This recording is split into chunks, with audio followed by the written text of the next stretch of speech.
வேலுண்டு வினையில்லை, மயிலுண்டு பயமில்லை. சர்வம் கிருஷ்ணார்ப்பணம். விருட்சங்கள் வரிசையிலே இன்று சூரிய சந்திரர்களை பற்றி, அவர்களுக்கு என்ன விருட்சம் தரப்பட்டிருக்கிறது என்பதை பற்றி பார்க்கலாம். இது வரைக்கும் 4 விருட்சத்தை பற்றி வீடியோ போட்டிருக்கேங்க. வன்னிமரம், அடுத்தது இலுப்பை, அரசமரம், ஆலமரம் பற்றி ஏற்கனவே நாம் இந்த 4 விருட்சங்களை பற்றியும், எந்த தசாபுத்தி நடப்பவர்கள் இந்த விருட்சங்களை வழிபாடு செய்ய வேண்டும், இந்த விருட்சங்கள் தலவிருட்சமாக இருக்கக்கூடிய கோயில்களை பற்றி பார்த்தோம். இன்று நாம் பார்க்க போவது சூரிய சந்திரர்களை பற்றி பார்க்கலாம். முதல்ல சந்திர திசையை பார்த்துடலாங்க. சந்திரனுக்கு உண்டான நட்சத்திரம் மிருகசீரிடம். சார், மிருகசீரிடம் செவ்வாய் நட்சத்திரமாச்சேன்னு சொல்லாதீங்க. அது நாம் சொல்லக்கூடியது அதிதேவதை என்ற வகையிலே சொல்கிறோம். அதிதேவதை என்பது 27 நட்சத்திரங்களுக்குமே அதிதேவதைகள் தரப்பட்டிருக்கிறது. ஒவ்வொரு கிரகத்துக்குமே ஒரு ஜென்ம நட்சத்திரம் என்பது உண்டு.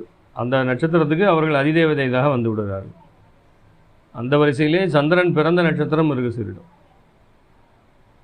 மான் தலை என்று போட்டிருக்கும். சந்திர பகவானுடைய கதையை படித்து பார்த்தீங்கன்னா தெரியும். அவர் பிறந்து வளர்ந்தது, அவருடைய அந்த ஆகர்ஷண சக்தி. அதாவது இது வரைக்கும் பிறந்த ஆண்மகன்களே ரொம்ப அழகானவர், ரொம்ப அந்த அட்ராக்டிவான நேச்சர் உடையவர் சந்திரன் தான். அப்படியே காந்தம் மாதிரி சுண்டி இழுக்கும். மிருகசீரிடத்தில் பிறந்தவங்க பாருங்கள், அந்த மாதிரி ஒரு காந்தத்தன்மை உடையவர்களாக அவருடைய பேச்சிலையோ, அவர்களுடைய நடைமுறையிலையோ, அவருடைய அந்த ஒரு சுபாவங்களிலோ என்ன இருக்குங்க, மற்றவர்களை சுண்டி இழுப்பாங்க. அப்படி ஏதோ ஒரு பர்டிகுலரான ஒரு இது இருக்கும் அவங்கக்கிட்ட. அந்த தன்மை கண்டிப்பாக இல்லாமல் போகாது. மானரமாக இருக்காங்க, கருப்பாக இருக்காங்கிறதுலாம் வேறு, நிறம்ங்கிறது இங்கே வராது. ஆனால் அந்த வசீகரம் என்பது, மற்றவர்களை எளிதாக வசீகரிக்கக்கூடிய தன்மை, சாதாரண குடும்பத்திலே பிறந்தும் நல்ல ஒரு தன்னுடைய சொந்த முயற்சினாலே முன்னுக்கு வரக்கூடியவர்கள் மிருகசீரிடத்திலே பிறந்தவர்கள். நிறைய பார்த்துட்டோங்க. நிறைய நண்பர்கள் அதை அன்றாட வாழ்க்கையிலே சாதித்து கொண்டிருப்பவர்கள் நிறைய பேரை பார்த்தா மிருகசீரிடத்திலே பிறந்தவர்கள் நிறைய சாதிக்கிறாங்க. பொதுவாகவே இவங்களுக்கு பொதுஜன வசியம்ங்கிறது ஏற்பட்டுவிடும். அதற்கு காரணம் சந்திரன். சந்திரன் தான் ஜனவசியம். அப்படியே திருப்பதி சந்திரனுடைய ஸ்தலம்னு சொல்கிறோம். அங்கே பார்த்தீங்கன்னா கூட்டம் கட்டுக்கடங்காமல் இருக்கா இல்லையா? வருஷம் 360 நாள் கூட்டம் இல்லாத நாளே இல்லைங்கிற மாதிரி இருக்குது. அதனால் சந்திர திசை நடப்பவர்கள் கண்டிப்பாக ஒரு தடவை திருப்பதி போயிட்டு வந்துருங்க. அதுவும் பொது. ஆனால் விருட்சத்தின் அடிப்படையிலே அந்த மிருகசீரிடத்திற்கு தரப்பட்டிருக்கிற விருட்சம் கருங்காலி. பொதுவாகவே ஜனவசியம் வேணும், கஸ்டமரே வரல சார், சும்மா உட்காந்துருக்கோன்னு நினைக்கிறவங்க கருங்காலி மாலையை போட்டுக்கோங்க, கருங்காலி குச்சியை கையில் வச்சுக்கோங்க. இது எல்லாமே பொது. நீங்கள் எந்த நட்சத்திரத்தில் பிறந்திருந்தாலும் சரி, உங்களுக்கு எந்த தாரையாக இருந்தாலும் சரி, அதை பற்றிலாம் கவலைப்படாது. இது பொதுவான விஷயம். அந்த காலத்தில் அந்த இது பற்றி சொல்லுவாங்க. கிரகணம் இருக்கு இல்லையா, சந்திர கிரகணம் பிடிக்கும்போது உலக்கை, எல்லார் வீட்லேயும் உலக்கை இருந்தது. ஏன்னா அந்த காலத்தில் மிக்சி கிரைண்டர்லாம் கிடையாது, உலக்கையில் இடித்து தான் சாப்பிட்டாங்க. அதனால் இயற்கையாக வாழ்ந்தாங்க, ஆரோக்கியமாக வாழ்ந்தாங்க, 100 வயசு வரைக்கும் நோய் இல்லாமல் இருந்தாங்க. இன்றைக்கி அப்படி இல்லை, பொட்டுன்னு நடுவுலேயே போயிடுது. காரணம் உலகமே மாறி போச்சு. எல்லாமே உபகரணங்களை, அறிவியல் கண்டுபிடிப்பை நம்பி வாழ்ந்து கொண்டிருக்கும். இயற்கையான முறையெல்லாம் மாறி போச்சு. அந்த உலக்கை எதுக்கு சொல்கிறேன்னா, உலக்கை 100க்கு 99% கருங்காலியினாலே செய்யப்பட்டதாக இருக்கும். அதை இடித்து சாப்பிடும்போது அந்த கருங்காலியினுடைய அந்த தன்மைகள் அந்த அரிசியிலேயோ அந்த பருப்புலேயோ என்ன ஆகுங்க, இறங்கிக்கிட்டே இருக்கும். அப்போ எவ்வளோ முக்கியமான விஷயத்தை கருங்காலிக்கு பயன்படுத்தியிருக்காங்க பாருங்கள். இந்த கருங்காலியினாலே இடித்து, அந்த உலக்கையினாலே இடித்து தான் அவங்க நெல்லை கூட இடிப்பாங்க. அரிசியை இடித்து அதை மாவாக்குறதுக்கு அதை பயன்படுத்தியிருக்காங்க. இப்போ அந்த கருங்காலி உலக்கை என்பது எதுக்கு சொல்கிறேன்னா, அந்த சந்திர கிரகணத்தப்போ தட்டில் தண்ணியை வச்சு நிற்க வச்சா நெட்டுக்குத்தான் நிற்கும். அப்போ அந்த சந்திரனுக்கும் அந்த கருங்காலிக்கும் ஒரு தொடர்பு இருக்குங்கிறத இதிலேருந்து நீங்கள் புரிஞ்சிக்கலாம். இதெல்லாம் சயின்டிஃபிக்காக ப்ரூவ் பண்ண விஷயங்க. முன்னோர்கள் எல்லாம் விஷயம் தெரியாதவர்கள் யாரும் கிடையாது. அன்றைக்கி இயற்கையோடு ஒன்றி வாழ்ந்தார்கள். அதனால் சயின்ஸை பற்றி தெரியாதவங்களாம் நினச்சிடாங்க, அவங்களுக்கு சரி சயின்ஸ் நமக்கு ஒன்றுமே தெரியாது. அது வேறு, இது வேறு. அது அகம் சார்ந்தது. இது இப்போ இருக்கிறதெல்லாம் புறம் சார்ந்ததாக இருக்குது. அகம் சார்ந்த விஞ்ஞானங்கிறது தான் ரொம்ப முக்கியம். ஸோ அதை விட்டுடலாம். இப்போ அந்த கருங்காலி என்பது எங்கெல்லாம் தலவிருட்சமாக இருக்கிறதோ, எனக்கு தெரிஞ்சு ரொம்ப கம்மிங்க. ஒரே ஒரு கோயிலில் தான் நான் கண்டுபிடிச்சிருக்கேன். உங்களுக்கு ஏதாவது தெரிஞ்சால் எனக்கு கமெண்ட்ஸில் போடுங்க.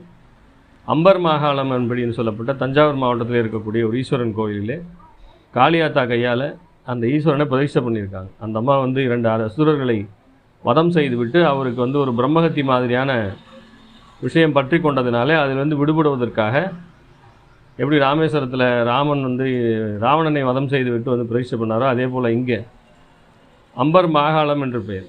உஜ்ஜயினி மாகாளம்னு ஒன்று இருக்குது, அதுவும் வந்து காளியாத்தாவோட தொடர்புடையது. இங்கேயும் அதே தான். அப்போ அந்த கருமை நிறம் என்பது அந்த மாகாளம் என்று சொல்லப்பட்டது. அது கூட வந்து கருங்காலி எப்படி தொடர்புபடுத்துகிறாங்கன்னு பார்த்துக்கோங்க. இது வந்து ஏதோ ஒரு கோயில் தான் இருக்குது, ரொம்ப கோயில் இல்லை. இதுக்கு வந்து என்ன பெஸ்ட்டு பரிகாரம்னா, நீங்கள் கருங்காலி மாலையை போட்டுக்கோங்க, ரொம்ப சிறப்பாக வேலை செய்யும். பொதுவாகவே ஜனவசியம் வேணும்னு நினச்சிங்கன்னா கருங்காலி மாலையை போட்டுக்கோங்க.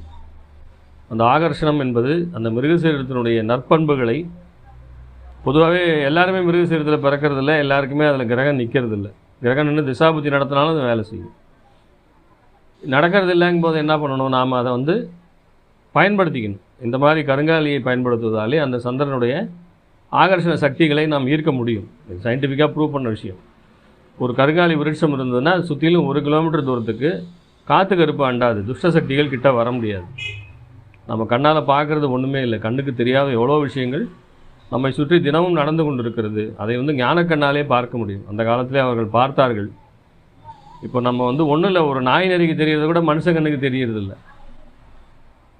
இதுக்கு நிறைய நாம் வந்து அறிவியல் பூர்வமான ஆதாரங்களை தர முடியும், அதை விட்டுருவோம். அதனால் இந்த கருங்காலியை பயன்படுத்தும் போது துஷ்ட சக்திகள் கிட்ட நெருங்காது என்பது தான் இதனுடைய ஒரு அதிசயமான ஒரு உண்மை. அதுதான், அதாவது ஒரு நெகட்டிவ் வைப்ரேஷன் வச்சுக்கலாமே. ஸோ அதனால் சந்திரனுடைய பரிபூர்ண ஆகர்ஷணத்தை கொண்டது, அந்த நல்ல அதிர்வலைகளை இழுத்து நமக்கு தரக்கூடியதாக இருக்கிறது. அதனால் கருங்காலி மாலை யார் வேணால் போடலாம். அதனால் இப்போ இவங்க சொல்கிற மாதிரி கருங்காலி மாலை போட்டால் அன்றைக்கி ஒருத்தர் பார்க்குறாரு, ஒரு ஜோசிக்கார் சொல்லிகிட்டு இருக்காரு, நீ கருங்காலி போட்டால் செத்து போயிடுவாங்கிறார். இதெல்லாம் தேவையில்லாத வேலைகள். அவங்க ஏன் அந்த மாதிரி பேசுகிறாங்கிறது நமக்கு தெரியாது. பட் இருந்தால் இந்த கருங்காலி என்பது யாருக்குமே எந்த பிரச்சனையும் தராது. தயவுசெய்து கருங்காலி மாலையை சந்திரனுடைய திசாபுத்தி நடப்பவர்கள் கண்டிப்பாக போடுங்கள். அல்லது உங்களது இடம் இருந்தால், வீட்டில் இல்லைன்னா வீட்டு பக்கத்தில் தோப்பு இருந்தால் கருங்காலியினுடைய அந்த விருட்சத்தை கன்றுகளை வாங்கி நடவு செய்யுங்கள். அந்த கருங்காலி மரம் அந்த உங்கள் இடத்துல வளர்ந்ததுனாவே சுற்று வட்டாரத்தில் அந்த துஷ்ட சக்திகள் அண்டவே முடியாதுங்க. அந்தளவு ஒரு சிறப்பான ஒரு, எல்லா வீட்லேயும் உலக்காதுக்கு தானே வச்சுருந்தாங்க. வாசக்கால், அருகால், கட்டில் கால், மரப்பாச்சி பொம்மைகள்லாம் செஞ்சு இன்றைக்கும் பாருங்கள், செட்டியார் வீடுங்களில், ஐயர் வீடுங்களில் பொம்மையை வச்சு அந்த ஒரு சாங்கியம் பண்ணுவாங்க. அது எல்லாமே கருங்காலியால் செய்யப்பட்டது. 100 வருஷம் ஆனாலும் அது அப்படியே இருக்கும். எங்கள் பாட்டி யூஸ் பண்ண அந்த பொம்மைகள் எங்கள் வீட்டில் இன்னும் இருக்குது.